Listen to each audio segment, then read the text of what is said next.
আসসালামু আলাইকুম। আজ সোমবার 27 এপ্রিল 2026। আমন্ত্রণ প্রবাসী সিটি নিবেদিত প্রবাস টাইম বুলেটিনে। আপনাদের সাথে আছে আমি শরীফুল ইসলাম। শুরুতেই জানাবো শিরোনাম। ওমানের ভিসা খুলতে সরকারের জোর তৎপরতা চালু হতে পারে শিগগির। অবহেলায় ওমানের অমূল্য সম্পদ ধ্বংসের মুখে কড়া পদক্ষেপ সরকারের। সম্ভাব্য জঙ্গি হামলার আশঙ্কা, দেশের সব বিমানবন্দরের নিরাপত্তা জোরদার। আমিরাতকে আয়রন ড্রোম দিয়েছে ইসরায়েল, চাঞ্চল্যকর তথ্য দিল সিএনএন। খাবার খেতে হোটেলে ঢুকলো 12 ফুটের কুমির, ভাইরাল ভিডিও নিয়ে হাস্যরস। দর্শক দেখছিলেন শিরোনাম, এবারে পুরো খবর। ওমানের সেরা রেট দিচ্ছে বাংলাদেশি প্রতিষ্ঠান গালফ এক্সচেঞ্জ। প্রিয়জনকে টাকা পাঠাতে আজই আসুন আমাদের যে কোনো ব্রাঞ্চে অথবা কল করুন স্ক্রিনে দেয়া নাম্বারে। গালফ এক্সচেঞ্জ, বাংলাদেশিদের প্রিয় এক্সচেঞ্জ। বন্ধ থাকা ওমানের শ্রমবাজার পুনরায় চালুর অপেক্ষায় হাজার হাজার বাংলাদেশি কর্মী। ভিসা খুলতে জোর কূটনৈতিক তৎপরতাও শুরু করেছে বাংলাদেশ সরকার। এর মধ্যেই বাংলাদেশের প্রধানমন্ত্রী তারেক রহমান ওমানের সুলতান হাইতাম বিন তারিকের কাছে একটি ব্যক্তিগত বার্তা পাঠিয়েছেন। এছাড়া চলতি মাসের শুরুতে প্রধানমন্ত্রীর পররাষ্ট্র বিষয়ক উপদেষ্টা হুমায়ুন কবির ওমানের পররাষ্ট্রমন্ত্রীর সঙ্গে সাক্ষাৎ করেছেন। এর পরপরই মাসকাটে ওমানের পররাষ্ট্রমন্ত্রীর সঙ্গে বৈঠক করেছেন বাংলাদেশের পররাষ্ট্রমন্ত্রী ডক্টর খলিল রহমান। এসব উচ্চ পর্যায়ের কূটনৈতিক আলোচনার ফলে খুব শীঘ্রই ওমানের শ্রমবাজার চালুর বিষয়ে ইতিবাচক ঘোষণা আসতে পারে বলে আশা করা হচ্ছে। দীর্ঘদিন ধরে বন্ধ থাকা ওমানের শ্রমবাজার পুনরায় চালুর অপেক্ষায় রয়েছেন হাজার হাজার বাংলাদেশি কর্মী। গত জানুয়ারি মাসে রিয়াদে একটি সম্মেলনের ফাঁকে ওমানের শ্রমমন্ত্রী 2 মাসের মধ্যে বাংলাদেশিদের নতুন ওয়ার্ক ভিসা চালুর আশ্বাস দিয়েছিলেন। সেই ঘোষণা অনুযায়ী সদ্য সমাপ্ত মার্চ মাসের মধ্যেই ভিসা প্রক্রিয়া স্বাভাবিক হওয়ার কথা থাকলেও মধ্যপ্রাচ্যে ছড়িয়ে পড়া সংঘাতের কারণে তা এখনও বাস্তবায়িত হয়নি। এমন পরিস্থিতিতে শ্রমবাজারটি ফের চালু করতে জোর কূটনৈতিক তৎপরতা শুরু করেছে বাংলাদেশ সরকার। এ তৎপরতার অংশ হিসেবে বাংলাদেশের প্রধানমন্ত্রী তারেক রহমান ওমানের সুলতান হাইতাম বিন তারিকের কাছে একটি ব্যক্তিগত বার্তা পাঠিয়েছেন। প্রধানমন্ত্রীর পররাষ্ট্র বিষয়ক উপদেষ্টা হুমায়ুন কবির ওমানের পররাষ্ট্রমন্ত্রী সাইদ বদর বিন হামাদ আল বুসাইদির সঙ্গে সাক্ষাৎ করে চলতি মাসে চিঠিটি হস্তান্তর করেন। এ সময় ওমানের মন্ত্রীর সাথে পররাষ্ট্র বিষয়ক উপদেষ্টা বেশ কয়েকটি গুরুত্বপূর্ণ বিষয়ে আলাপ করেন। এর কয়েকদিন পরেই গত বৃহস্পতিবার মাসকাটে ওমানের পররাষ্ট্রমন্ত্রীর সাথে দ্বিপক্ষীয় বৈঠক করেছেন বাংলাদেশের পররাষ্ট্রমন্ত্রী ডক্টর খলিলুর রহমান।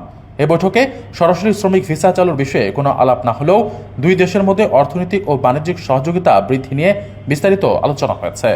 সব মিলিয়ে সাম্প্রতিক এসব উচ্চ পর্যায়ের বৈঠক প্রধানমন্ত্রীর ব্যক্তিগত চিঠি ও নিবিড় কূটনৈতিক যোগাযোগের কারণে নিকট ভবিষ্যতে ওমানের শ্রমবাজার নিয়ে একটি ইতিবাচক খবর আসতে পারে বলে আশা করছেন সংশ্লিষ্টরা।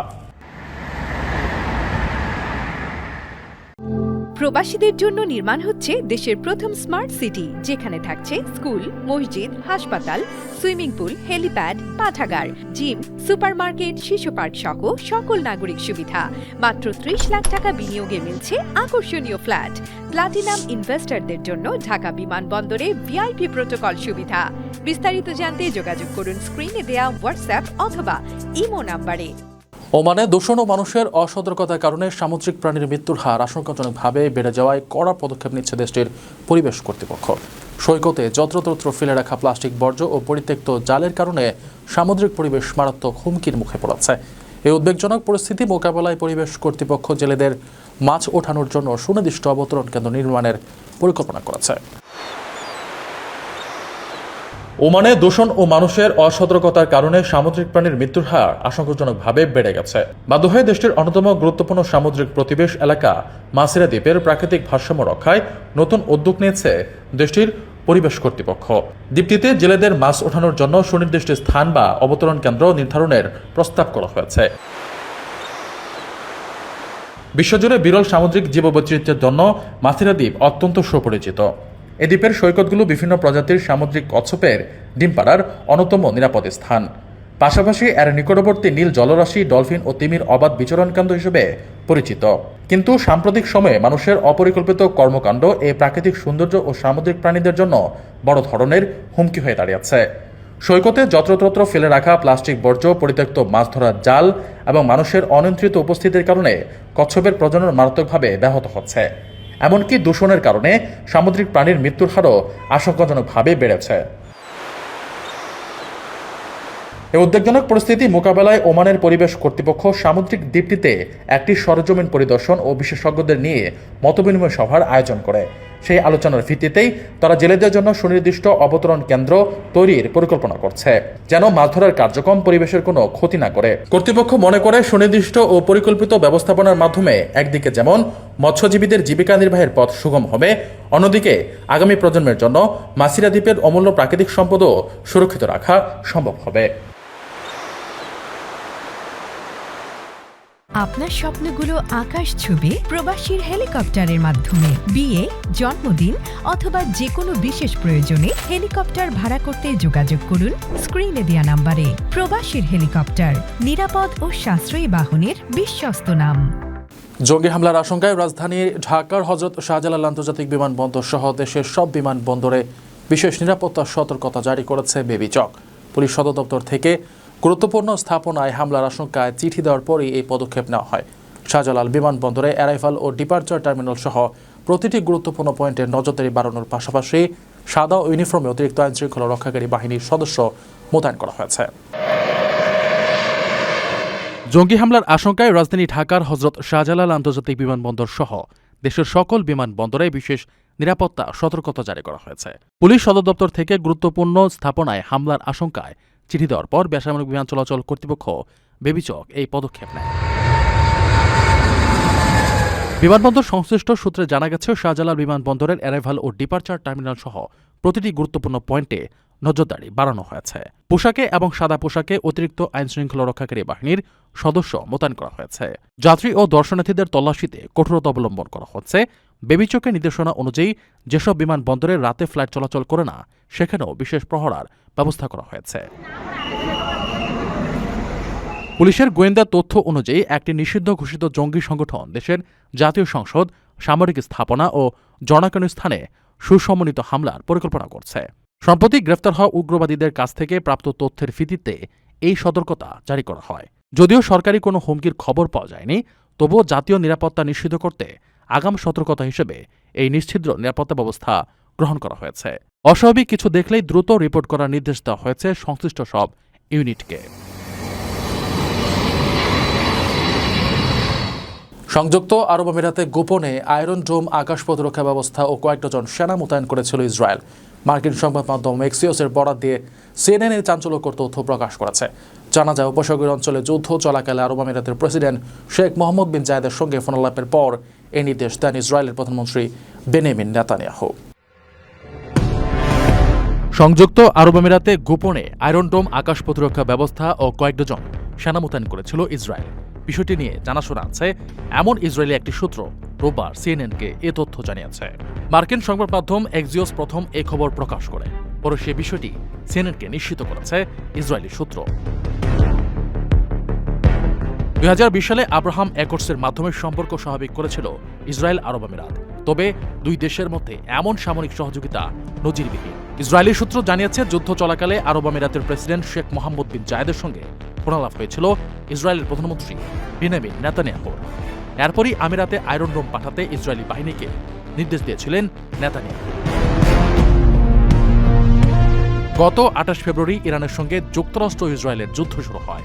এ যুদ্ধ উপসাগরীয় অঞ্চল জুড়ে ছড়িয়ে পড়ে। প্রায় 6 সপ্তাহ যুদ্ধের পর গত 8 এপ্রিল থেকে যুদ্ধবিরতি চলছে। আরব আমিরাতের প্রতিরক্ষা মন্ত্রণালয়ের তথ্য অনুযায়ী যুদ্ধের সময় উপসাগরীয় অঞ্চলের অন্য যে কোনো দেশ, এমনকি ইসরায়েলের তুলনায় বেশি ইরানের হামলা লক্ষ্যবস্তু হয়েছিল তারা। আরব আমিরাতের দাবি, দেশটিতে 550টিরও বেশি ব্যালিস্টিক ও ক্রুজ ক্ষেপণাস্ত্র এবং 2200টিরও বেশি ড্রোন দিয়ে হামলা চালিয়েছিল ইরান। যদিও তারা 90% বেশি হামলা প্রতিহত করতে সক্ষম হয়েছে, তবে কিছু ক্ষেপণাস্ত্র সামরিক ও বেসামরিক লক্ষ্যবস্তুতে আঘাত এনেছে।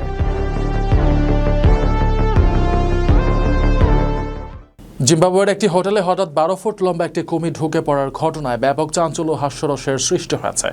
কুমিরটি রিসেপশন পেরিয়ে সোজা রান্নাঘরে কাউন্টারে উঠে পড়ে। ধারণা করা হচ্ছে পাশের জাম্বেজি নদী থেকে পথ হারিয়ে খাবারের সন্ধানে এটি হোটেলে চলে আসে। এই ঘটনা অবশ্য হোটেলের কোনো অতিথি বা কর্মীর ক্ষতি হয়নি। ক্ষুধায় টিকতে না পেরে একটি হোটেলে হঠাৎ করে 12 ফুট লম্বা একটি কুমির ঢুকে পড়ার ঘটনা ঘটেছে। গত শুক্রবার জিম্বাবুয়ের জাম্বেজি রিভার লস নামের ওই হোটেলের রিসেপশন পেরিয়ে কুমিরটি সোজা রান্নাঘরের কাউন্টারে উঠে পড়ে। এই ঘটনার একটি ভিডিও সামাজিক যোগাযোগ মাধ্যমে ছড়িয়ে পড়েছে। প্রত্যক্ষদর্শী ও হোটেল কর্তৃপক্ষের ধারণা, কমিটি পাশের জাম্বেজি নদী থেকে পথ হারিয়ে হোটেলে চলে আসে। হোটেলে অবস্থানরত ব্রিটিশ পর্যটক জন রিচার্ড জানান, কমিটি রিসেপশন ডেস্কে যাওয়ার পর রান্নাঘরে ঢোকার চেষ্টা করে।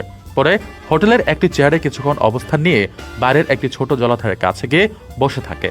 ঘটনাটি নিয়ে হোটেল কর্তৃপক্ষ সামাজিক যোগাযোগ মাধ্যমে মজার ছলে লেখে, ভোরে এক অনামন্ত্রিত অতিথি এসে হাজির, হয়তো রুম সার্ভিসে দেরি হয়, সে নিজেই খোঁজ নিতে এসেছিল। এ ঘটনায় হোটেলের কোনো অতিথি বা কর্মীর ক্ষতি হয়নি। খবর পেয়ে Zimbabwe park and wild life management অথরিটির কর্মীরা দ্রুত ঘটনাস্থলে পৌঁছান। তারা অত্যন্ত সতর্কতার সঙ্গে কমিটিকে আটকে অক্ষত অবস্থায় পুনরায় জাম্বেজি নদীতে ছেড়ে দেন। হোটেল কর্তৃপক্ষ জানিয়েছে, বন্যপ্রাণীর কাছাকাছি অবস্থান হওয়ায় এমন ঘটনা স্বাভাবিক এবং তাদের কর্মীরা এ ধরনের পরিস্থিতি নিরাপদে সামাল দিতে আগে থেকেই প্রশিক্ষিত। দর্শক দেখছিলেন প্রবাসী সিটি নিবেদিত প্রবাস টাইম বুলেটিন। শেষ করার আগে শিরোনামগুলো জানিয়ে দিচ্ছি আরও একবার। ওমানের ভিসা খুলতে সরকারের জোর তৎপরতা চালু হতে পারে শিগগির।